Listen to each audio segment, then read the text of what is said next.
Tonight on 24 Frames, we check out a short film from former 24 Frames producer Dusty Deen featuring the music of Andy Mason. We'll head out to the Lubbock Lake Landmark to get a history lesson. And over at Crosbyton, we stop in at Joe Taylor's Mount Blanco Fossil Museum. And don't miss Aaron Smith in our South Plains sessions. 24 Frames starts right now.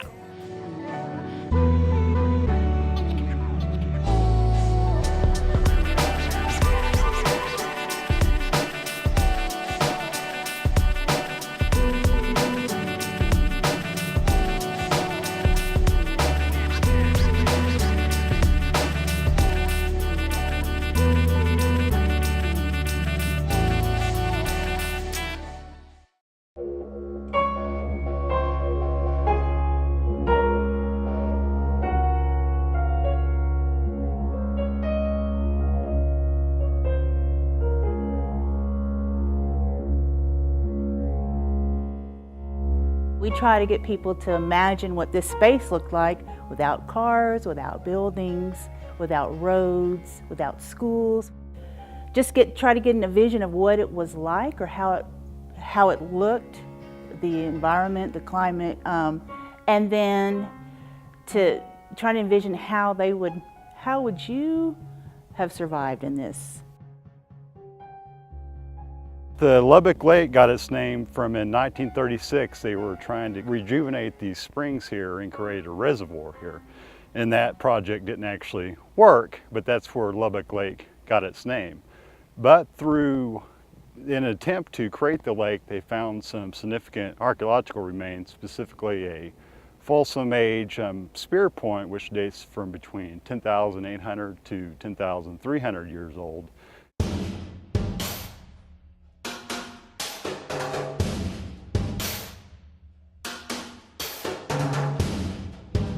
We have a continuous record of people occupying this site over and over again through the stuff they leave behind for the last 12,000 years. Mostly in this area they were hunters and gatherers. They were fairly mobile, moving throughout the Llano Estacado region, coming up on the Llano Estacado and going back down in the rolling plains. The Lubbock Lake Landmark site was an important stopping point because there was water available, at least in the form of springs that they could get to. And so with springs, there's also plant vegetation and animals attracted there, so people came here over and over again to the landmark for the water. We have a gallery space that tells the story of a day in the life of what people were doing through the last 12,000 years. We have a learning center which has some activities and things that kids or even people of all, kids of all ages can come and do and experience different kinds of things, like things that maybe that ancient people would have been doing, like throwing an atlatl or crushing corn, to make tortillas and that kind of stuff. We have about 3.5 miles of nature trail, which takes you all through the park. We have 336 acres, so the trail kind of loops around and starts here and then comes back here. It takes you maybe an hour and 15 minutes to go through that. And you can see animals out here. Early in the morning, the rabbits are out. Late in the evening, the jackrabbits are out in the back. Sometimes when we're doing night hikes, which we do once a month, we'll see maybe coyotes going to their den, and then we'll see the night animals, the nocturnal animals, coming out and doing different things, night hawks flying. And the Lubbock Lake Landmark is a learning laboratory because we talk about the cultural and natural heritage of the region. So we have folks that come out, and particularly for the archaeology. They're interested in what the archaeologists are finding during the summer, and they want to know about that aspect. And then there are folks that come out and they've been through the gallery, but they don't particularly, they've seen it once and it's okay with them, but they'd rather be outside, out in nature, enjoying what this region has to offer us. Getting away from the city and just kind of decompressing, I think, is a really, people come out and walk and just enjoy themselves.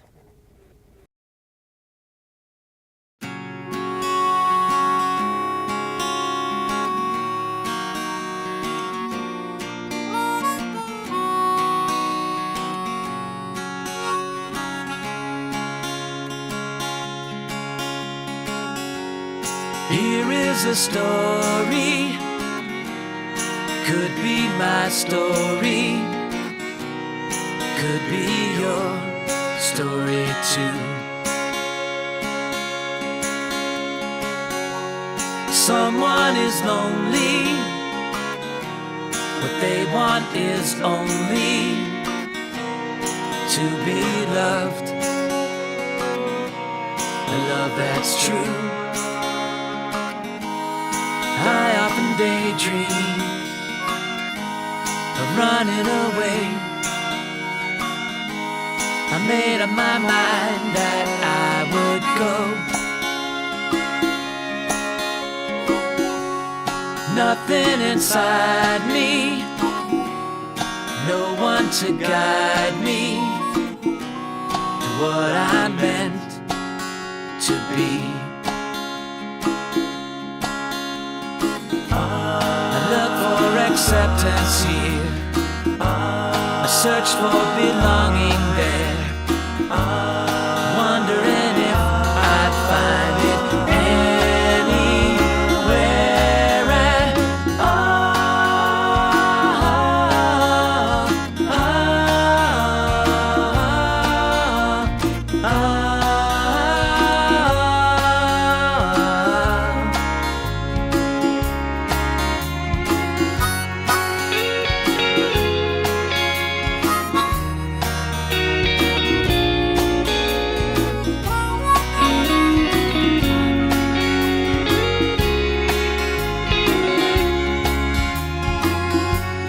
right there beside me, another soul. She told me you're not alone. You're not alone. Thoughts and your feelings, your wishes and prayers are there to remind us, help us and guide us, fill our hearts with joy. I learned to accept myself, I learned that I belong to me. Surprising to find I had it with me all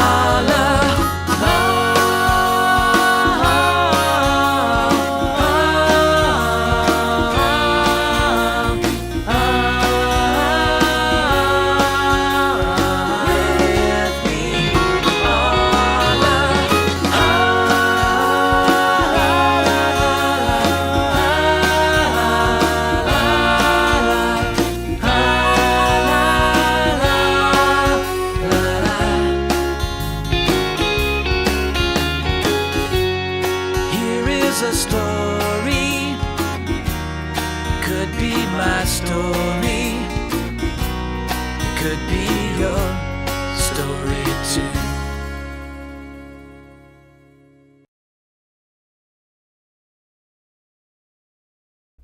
Hello, I'm Paul Hunton, Production Director here at Texas Tech Public Television.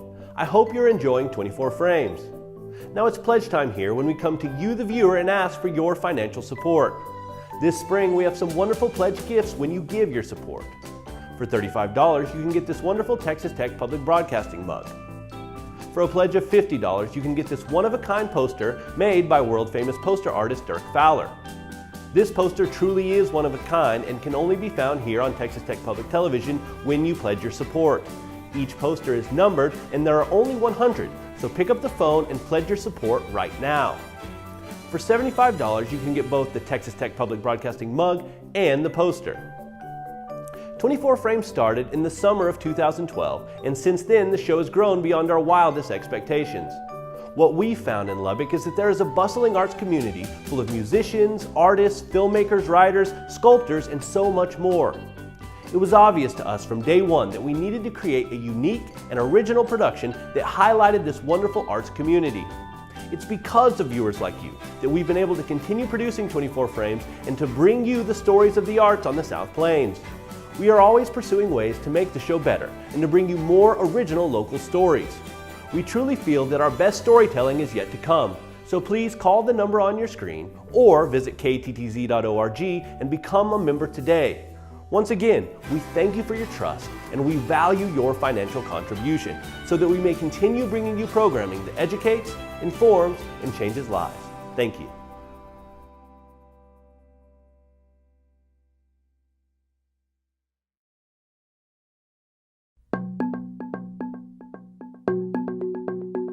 I think growing up in Texas in the 50s, we were the grandsons of the pioneers. And for some reason, we just we didn't think there was a limit to anything we could do. If you wanted to write orchestrated pieces and you're out there plowing cotton, the fact that you're plowing cotton or doing menial labor or shoveling manure out of the barn didn't keep us from thinking, hey, I could do that. I could be a stuntman, I could be an actor, I could write a book. Being raised in a Christian home, my dad was a minister. We had tons of ministers over. I'd stay up till half the night listening to them discuss the scriptures. So I learned a lot. And my dad read all kinds of books, on the government, everything, anything. So I did too. Well, that gives you a broader perspective. And as an artist, if you don't have a worldview or you know anything, you really, you can't say much.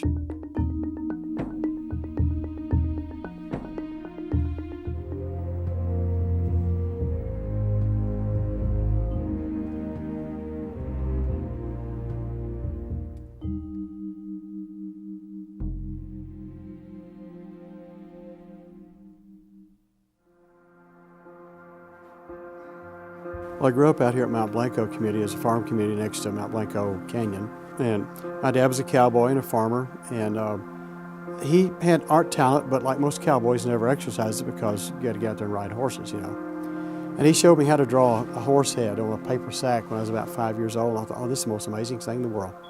So from then on, I drew horses just like he showed me. And then I went from there, and so constantly through all the grades, all through grade school and high school, I drew every minute of the day. So my mother discovered another artist over in Floydada who had gone to Colorado Institute of Art and went over there and looked at his portfolio. I said, yeah, that's it, letters and girls and dogs and clouds and things to make a living. So that's when I went to Colorado Institute of Art for 2 years. Best 2 years of my life. I really wanted to be an illustrator. I wanted to be a fashion illustrator, if you can believe that. Because long, tall girls with, pretty eyes and all that. President of school was Dane Clark from Floydada over here, actually. He says, no, you don't want to be you want to be a designer, trademarks and ads and things like that. So, okay. So I did, and I went to Iowa to work with my folks there in the little church, and our dad was farming again. They moved to Iowa.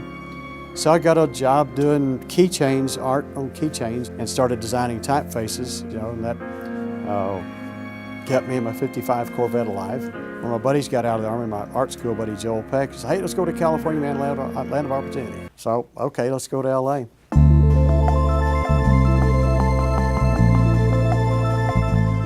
Got the Sunset Strip right in the middle where everything was happening now, and I saw these billboards and, oh, this is where they make movies and records, stupid. Then all these billboards, I looked at them and go, that is hand-painted. That's a hand-painted billboard with oil. I could do that. We didn't have any better sense than to design typefaces, do portraits, do murals, sculpt, write songs, try to record things and all that. So we were just doing everything. And Hollywood at that time tolerated everybody. If you're a hyper-Christian or just an immoral person, whatever, everybody was allowed. So they had no limits on your creativity. And here were all these, we lived on Sunset Strip, so half the buildings there were looking for music, and the record companies were all looking for art, and people wanted to buy art and that sort of thing. So it was great. There was a big record store, the biggest in the country, called Tower Records, right on Sunset Strip, right in the heart of it. And I was walking along there, and I had to buy a record or something. And here's my future boss, Ray Smith, out there painting a billboard right on the window. He taped it off and painted a copy of this album cover, 6 feet square, and I looked at it, looked at him, I said, I can do that. He said, oh yeah, we'll show you some of your stuff. So I went home and came back with my portraits I painted and other things. He said, okay, you're hired. So I painted on the windows to start with. Then he did some on boards, and I said, look, why don't we do them all on boards and hang them on the windows? So we started doing that. It's just copying someone's photograph or someone's painting, but I'm getting to do all the beautiful lines I want, it's color, it's painting. Even if you don't like a subject, like, you know, you might not care for James Taylor over there, his face, whatever, but the lines in his hair can be beautiful. And the relationship between the little shine on his hair over here and his face, you can make that beautiful. And that's sort of the nature of being a good commercial artist. You don't have to be into the subject, you just have to understand it enough so that people that are appreciate it.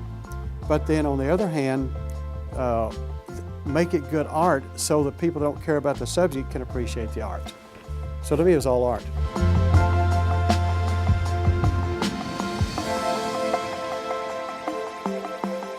I'd been burned with a couple art deals, and I just said, okay, I'm not doing art anymore. So why I decided to go work for to volunteer at the La Brea Tar Pits, I'm not sure. But I was interested in bones and old things.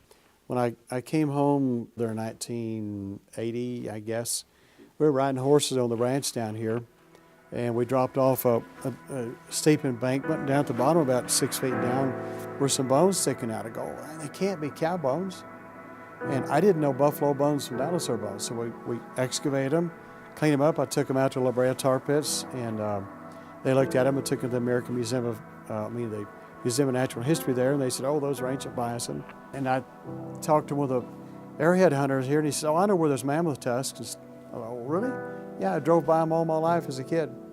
So I went out to Mount Blanco, and sure enough, this whole canyon, including everything under Lubbock over there, there's mammoth, horse, dinosaur, you name it. So I was hooked because I like to collect. I used to collect pencils on the school ground and buttons, just collect something.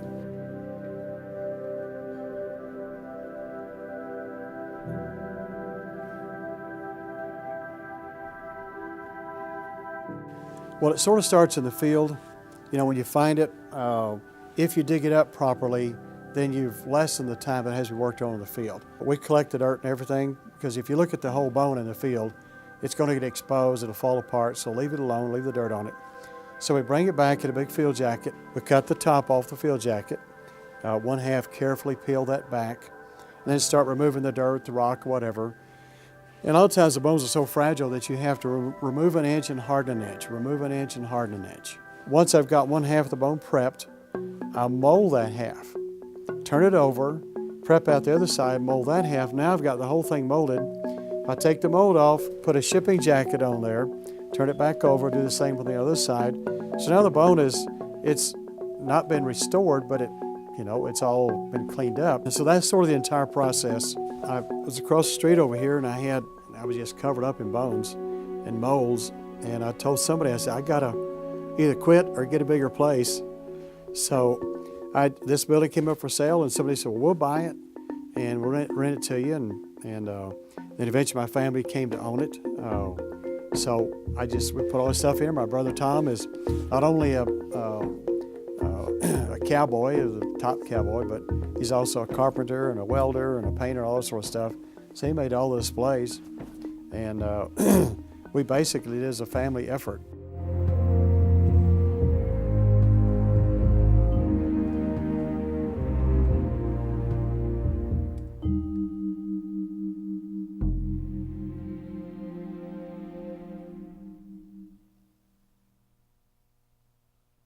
It's pledge time. It's that time of the year when we come to you, the viewer, and ask for you to pledge your support. You'll see the numbers on the screen. You can call, pick up the phone, and become a member of Texas Tech Public Broadcasting today so that we can bring you the great programming that you're used to, like Antiques Roadshow. Speaking of which, joining us is Mr. David Lackey, an appraiser on Antiques Roadshow. How are you doing? I'm great. Thanks for having me. No, thank you so much for being here. Now, tell me a little bit about the experience of being an appraiser on Antiques Roadshow, and maybe how it's different from just your everyday appraising some of these great antiques that you see. Well, what's great about the roadshow is we get to travel all over the country, and we meet interesting people with interesting stories. We always see some new and interesting things that we've never seen before, and it's just great meeting the people and hearing their stories. What's the most kind of surprising item that you've seen, if there's one that's in your memory of something that was just really you went wow when you saw it? Well, a couple of years ago, a woman came in and she had a 3-tier dessert stand, and she was about to inherit it from her uncle. And he'd had it for many years, and he'd always been told that it came out of the White House, and she just didn't know if that was true or not. And we didn't get to film it for various reasons, but actually it was exciting to tell her that it really was. Oh, wow. It was from President Monroe's China service, and it was missing, and nobody knew where it was. Oh, wow. And there actually were two of them, and they're both missing. The Smithsonian doesn't have one, the White House doesn't have one, and she had one, and she was very doubtful that it was real. So it was real exciting to tell her that it was. Now, are there any other PBS programs that you enjoy? Well, I have to admit that I'm a big Downton Abbey fan. Ah, yes. Yeah, I love I love all the characters and all the intrigue that's going on. And of course, being an antiques guy, I love to look at all the things in the background that are in the house that they're filmed in and wherever they go. That's great. Well, thank you so much for taking your time today. Guys, once again, thank you very much. You can call the numbers on your screen, pick up the phone, be a member today. Thank you. Thank you. Mm-hmm. I started playing music when I was about 13. My grandpa was a preacher, and he played the music there at his church as well. And so we used to go over to the house for dinner and just hang out. And I remember he brought out an old acoustic and taught me how to play a couple of chords. And so that's how I learned how to play my first chords. I've been raised in a music home where, you know, the Beatles are playing or Dawkins playing in the background, just hanging out. But I got into music because I got really into punk rock, and as soon as I heard that you can put 3 chords together and just put a fast beat, then I was sucked in. And so it's been that way ever since. When I was in high school, I think I was about 16 when I got into the music scene here in Lubbock, and you know, we played in a couple of bands in high school, a couple of punk bands, but what got me really into the scene here was watching bands like 80s Combat play, or watching Falling on Hurts, or I got really into the Royals and Sleep 3Z's, and so I just wanted to be able to do that. I played, you know, in different kind of punk rock bands. The band that I was in that everybody kind of knew me from was Playing with Urgency X, and I was with them for about 2 or 3 years, and got to tour around and see different parts of the country. As far as what I'm doing now, I got really into Bright Eyes and Woody Guthrie, and got into that sort of music, and I just love the storytelling with like that punk attitude, and it just kind of kept me there.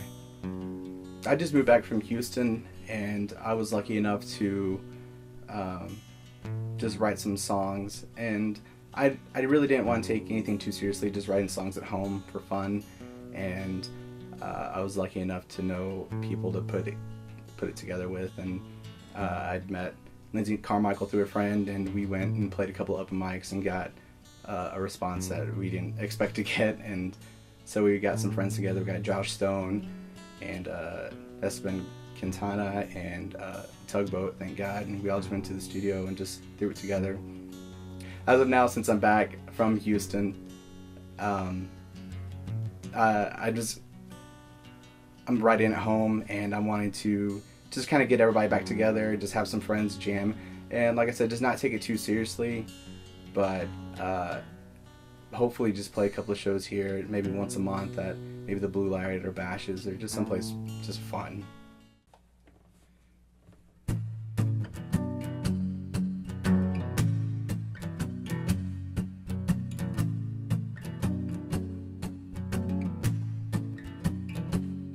Don't coax me back with the way that it started.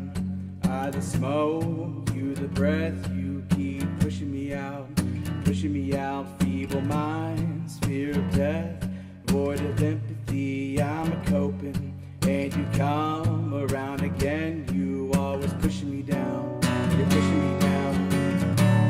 Well, don't hold your breath, you know she's here to stay. I pop some pills to forget, antagonists in the play. A common fears they remain and scattered all over the place. I can't turn away, 'cause you know she's here to stay.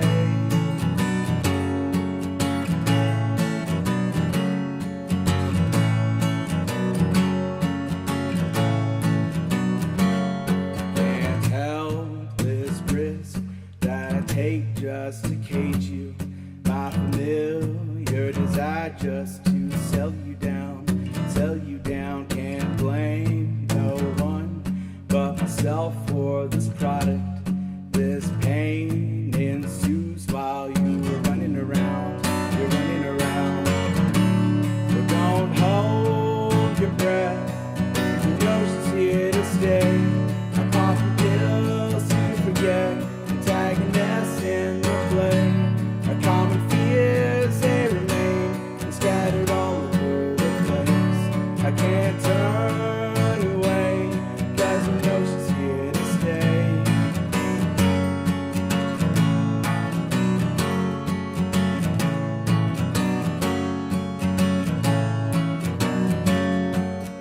Here, just awaiting, familiar faces call home, and this weight it increases with every day, yeah, every day. And you know that I'm stronger than I was when I met you. I can stand